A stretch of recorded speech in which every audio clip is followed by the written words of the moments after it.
Hi, friend. Welcome to Holly's Highlights, a podcast designed to encourage, inspire, and equip you to intentionally live your life full of purpose.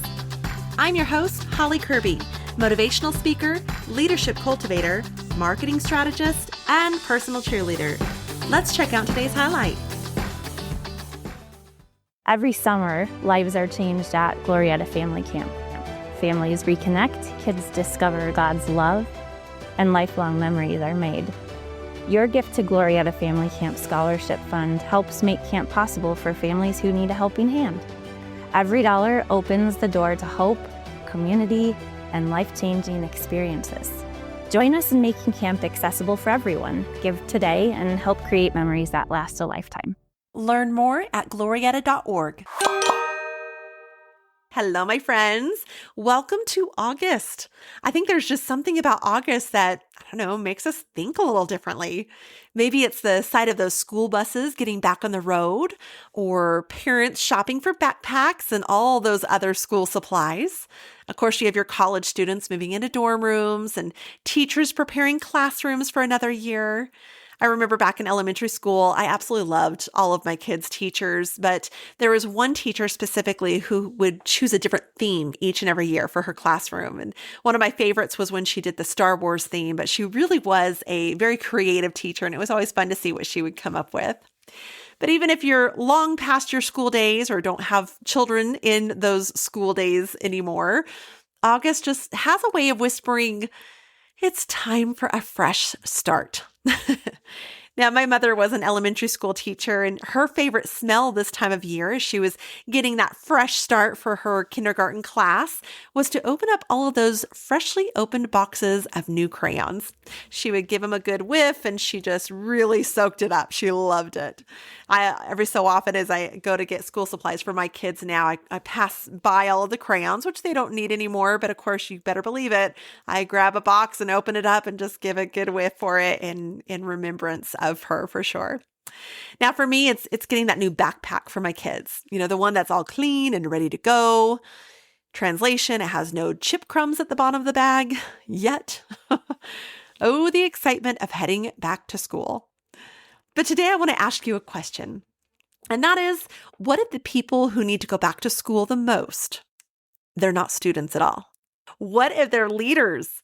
Whether you're leading a business, a nonprofit, a church, a classroom, your family, a volunteer team, or just simply leading yourself.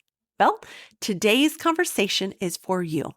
And before you tune out because you're thinking, I already have my degrees or school isn't for me, would you please just hear me out? Because this episode isn't about collecting diplomas. It's about becoming the kind of leader your future requires. Because here's one truth I've learned over and over.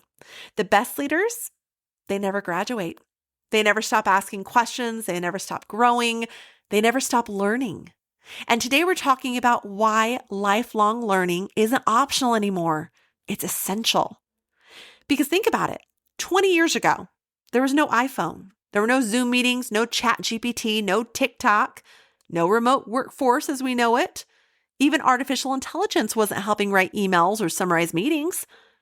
And the world didn't just change. It actually accelerated. Former White House correspondent and now author Alvin Toffler once said, "The illiterate of the 21st century will not be those who cannot read and write, but those who cannot learn, unlearn, and relearn." Now that quote feels more relevant today than ever. According to the OECD, which is the Organization for Economic Cooperation and Development, only about 40% of adults participate in learning activities in a given year, even as technology and workplaces and industries continue changing rapidly. Now, that same research found that adults who received encouragement and support from employers, they're much more likely to continue learning. Yet, once again, time and cost still remain the biggest barrier. That means most adults are trying to navigate a rapidly changing world using yesterday's knowledge. Now, as leaders, that's a problem because leadership isn't about what got you here. It's about what will take you there. LinkedIn Learning regularly reports that learning opportunities are among the top reasons employees stay with employers. And the World Economic Forum estimates a large share of workers will need reskilling because of technological change over the upcoming years. John F. Kennedy said, "Leadership and learning are indispensable to each other." Not helpful, not connected, not related, indispensable. You cannot separate them. The moment we stop learning, we begin leading from outdated assumptions. Now, I don't know if you were ever taught this, but I'm thinking through the quote from my teacher, my English teacher, Mrs. Meadows, back when I was in high school, that she would tell us about someone who makes assumptions. It makes an ass out of you and me. I don't want to be in that situation. Peter Drucker, often called the father of modern management, well, he believed the greatest danger in times of change wasn't change itself. In fact, he said the greatest danger in times of turbulence is not the turbulence. It is to act with yesterday's logic. Yesterday's logic doesn't always solve today's problems. Yesterday's strategies don't always build tomorrow's organizations. And yesterday's leadership style may not inspire today's workforce. In fact, I am sure finding that one to be truth in our organization. So you might be asking yourself, but do I really need to go back to school? Is she talking to me? That's a fair question. And the answer might surprise you. Maybe, maybe not. I would still love to get my doctorate degree, but my dad asked me a very wise question. Do you need it? Nope. It wouldn't help me at all in my career, and it would cost me a fortune to get it. So going back to school doesn't always mean enrolling in a 4-year university, or even attending college for that matter. My brother didn't go a day in his life to college, and he retired at age 46. But for some people, it absolutely does. My mother had her bachelor's degree as that was a requirement for her job teaching.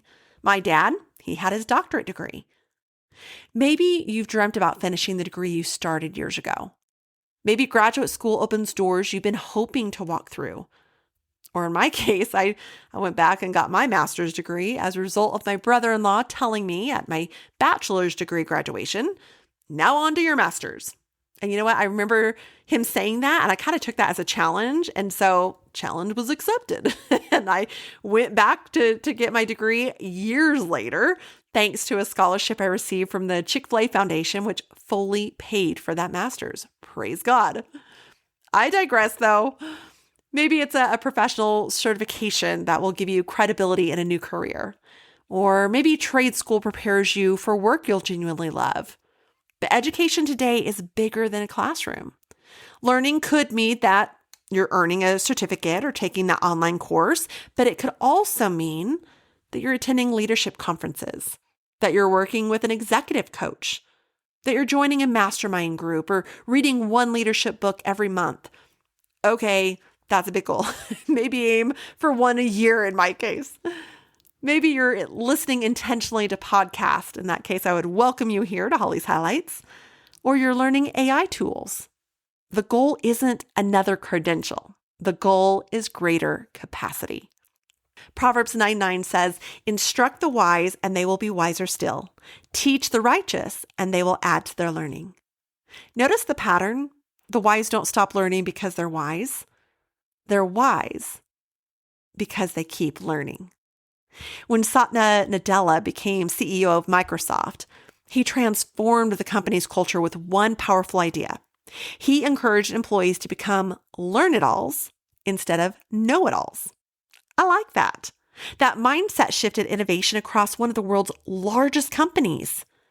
Learn-it-alls instead of know-it-alls. Now, psychologist Carol Dweck calls this a growth mindset. People with a growth mindset believe abilities can be developed through learning and effort and feedback. On the contrary to that, people with a fixed mindset believe they've already reached their limit. Which leader would you rather follow? Someone who thinks they already know everything? My friends, I have seen that one play out. It is frustrating to work with someone like that. Or would you rather work for someone who's still asking questions? Remember, humility, it isn't weakness. It's one of leadership's greatest strengths. Sometimes we don't know what we need to know, though, and that's why I like James 1:5. If any of you lacks wisdom, you should ask God, who gives generously to all without finding fault. One of the greatest leadership strengths isn't pretending to have all the answers. It's being willing to ask for wisdom. May I suggest 4 areas that every leader should be investing in? First off, technology and AI. Whether we like it or not, artificial intelligence is reshaping nearly every profession. And you don't have to become a programmer to learn it.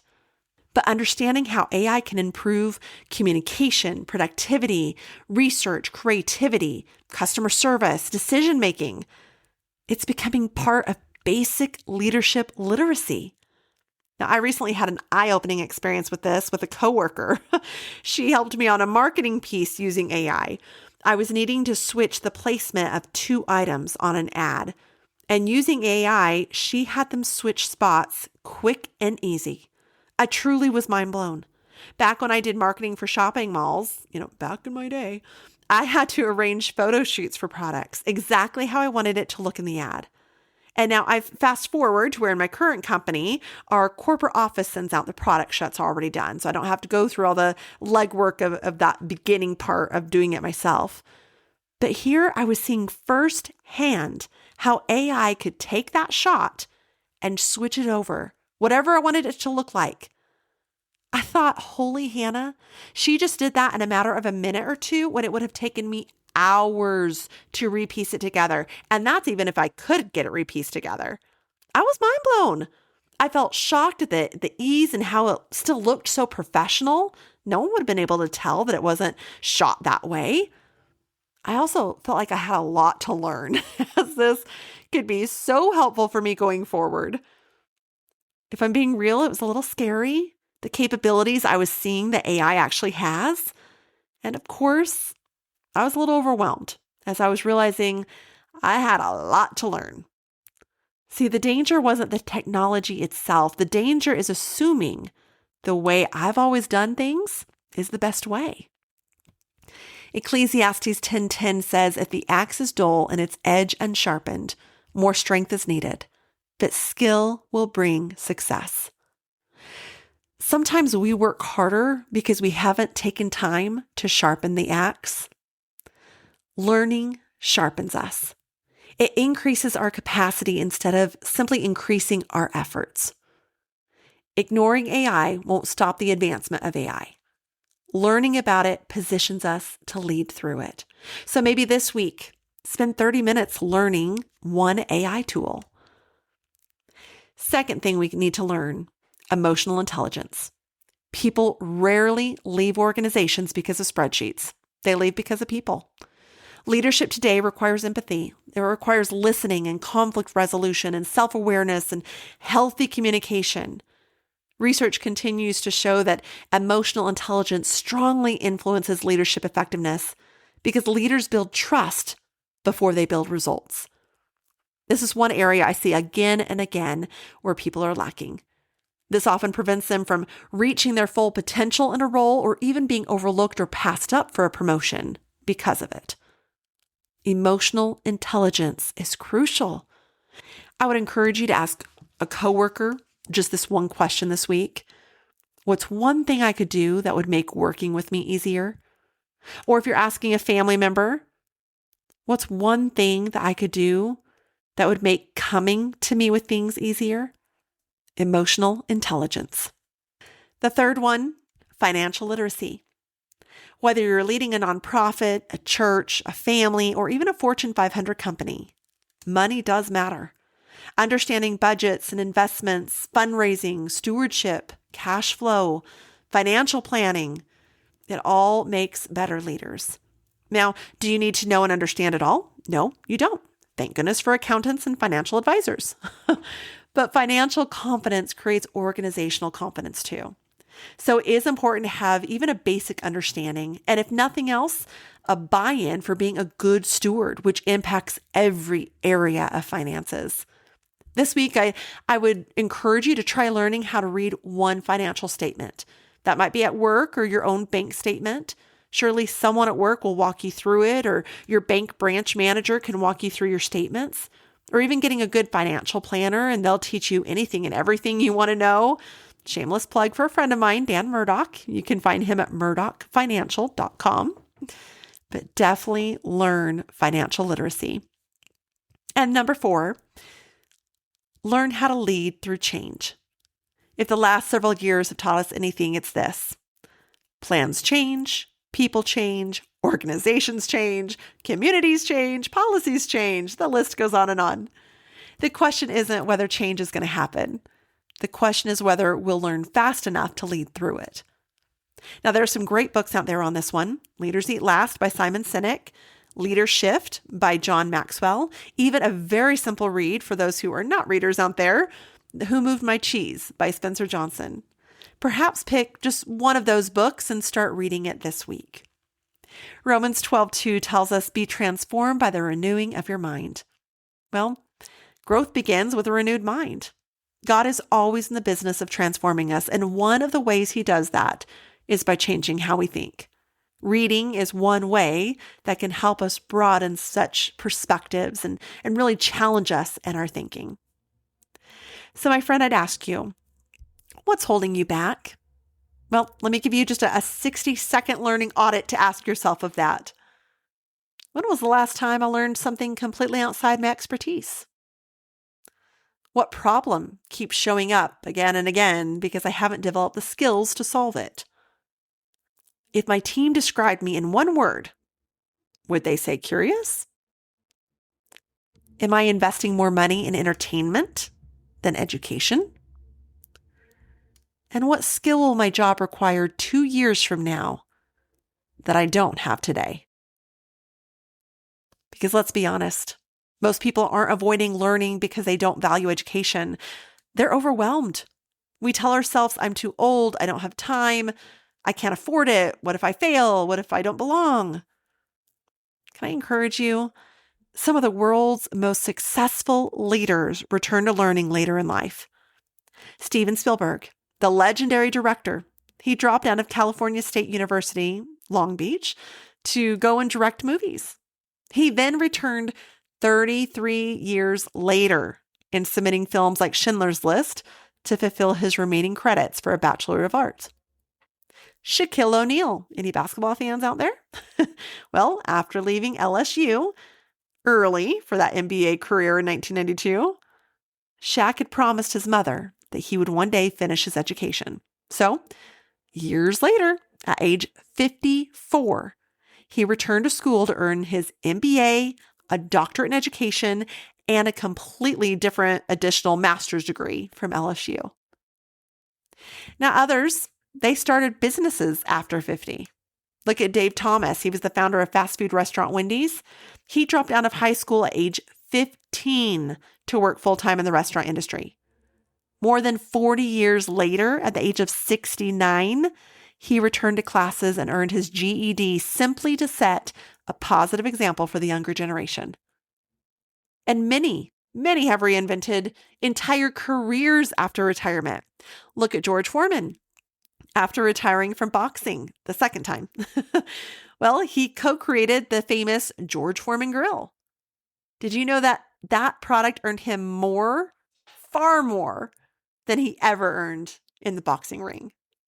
And then, of course, Ronald Reagan, after retiring from being a Hollywood actor, he not only entered politics and was elected governor of California, but he became the 40th president of the United States of America. My friend, age isn't a barrier. Mindset usually is.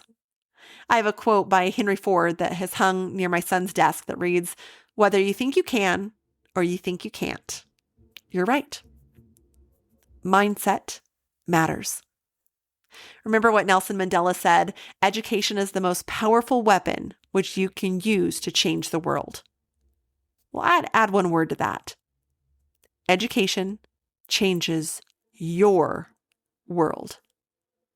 Luke 2:52 says, "And Jesus grew in wisdom and stature and in favor with God and man." One thing I've always found encouraging is that Scripture tells us Jesus grew in wisdom. Growth is part of God's design. If growth mattered in his earthly life, it certainly ought to matter in ours. So I have a question for you. When was the last time you intentionally learned something completely new? Not because you had to, because you wanted to become better. If people trust us with influence as leaders, then we owe them our continued growth. Can you imagine a doctor who stopped learning after medical school, or a pilot who never updated his training, an accountant who ignored tax law changes? No, we'd never accept that. So why should leadership be any different? My mom used to always tell me that I was a professional student. I love learning. Now, not all things. I don't want to learn how to expand my back patio. I wish I could just pay someone to do that. But I do seek out each day trying to have a growth mindset of what will I learn today? And often when someone shows me something new, I like to thank them for teaching me something new. So I'd have a challenge for you. As August begins, instead of making another to-do list, make a learning list. Ask yourself, what skill would make me more valuable? What knowledge would make me more confident? What class have I postponed, or what conversation have I avoided? What mentor should I call? What book should I finally read? What degree have I talked myself out of pursuing? Then before your head hits the pillow tonight, choose one of those to start growing in. Enroll in that class. Buy that book. Subscribe to that podcast. Call that mentor. Schedule that coffee meeting. Do something that your future self will thank you for. Right now, I'm still learning more about podcasting and being an author as I'm working on a new piece coming out soon. Okay, there you have it. I should have given you a spoiler alert. I am still learning all that goes into speaking for larger organizations as my stages and my platforms grow. I don't want to become the kind of leader who ignores the future. I want to grow with it. I also think it's worth pointing out the importance of learning from those around us, both older and younger. My daughter and her friend did a New Year's bingo where they put together things they want to do for this year, and they work on that bingo card throughout the year. I actually took that idea and ran with it myself of things I want to not only accomplish, but learn. And so far, my bingo card is looking pretty good. So we can learn from those older and younger. We can learn in good and bad. The leader I am today comes because I had some not so good leaders. And I didn't want to make people feel the way that they made me feel or do things to them that they did to me. We can learn from all around us. Growth doesn't happen because we admire knowledge. It happens because we apply it consistently and we're willing to learn from others. So make that one decision, take that one step, make one investment in your future. Just imagine where you'll be next August if you were to start today. Friends, here's what I hope you remember. Your diploma may have an ending date, so to speak, but your education shouldn't. The greatest leaders I've ever met have something in common, though. They're curious. They ask questions. They admit what they don't know. They're willing to grow. They understand that leadership isn't about arriving. It's about becoming. So whether you're 18 and heading to college, 37 and considering graduate school, 56 and learning artificial intelligence, or 78 mentoring the next generation while still reading every day. Keep learning, keep growing, keep becoming, because the best leaders, they never graduate. I love Proverbs 1:5 and how it says, "Let the wise listen and add to their learning, and let the discerning get guidance." Isn't that interesting? Scripture doesn't say the wise already know everything. It says the wise keep learning. Thank you so much for spending part of your day with me here on Holly's Highlights. If today's episode encouraged you, I'd love for you to share it with someone who's standing at the edge of a new opportunity, but wondering if it's too late to learn something new. And if you're thinking about taking that next educational step, whether that's a degree, a certification, a book, or simply asking more questions, I hope you'll remember that your future is built one lesson at a time. Until next time, keep learning. Your future isn't determined by what you already know. It's determined by what you're willing to learn next. And for those heading back to school or prepping those who are, remember school has a graduation day. Leadership doesn't. Because the moment we stop learning, we stop leading. Thank you for joining me on this journey of life. I hope that today's highlight has been encouraging, inspiring, and equipping so you can go out and live your life full of purpose. I'd be honored if you'd take a moment to leave a review, or better yet, subscribe. We can also stay in touch by joining my email list at hollykirby.com. That's HOLLYCURBY.com. Until next time, make it a great day for a great day.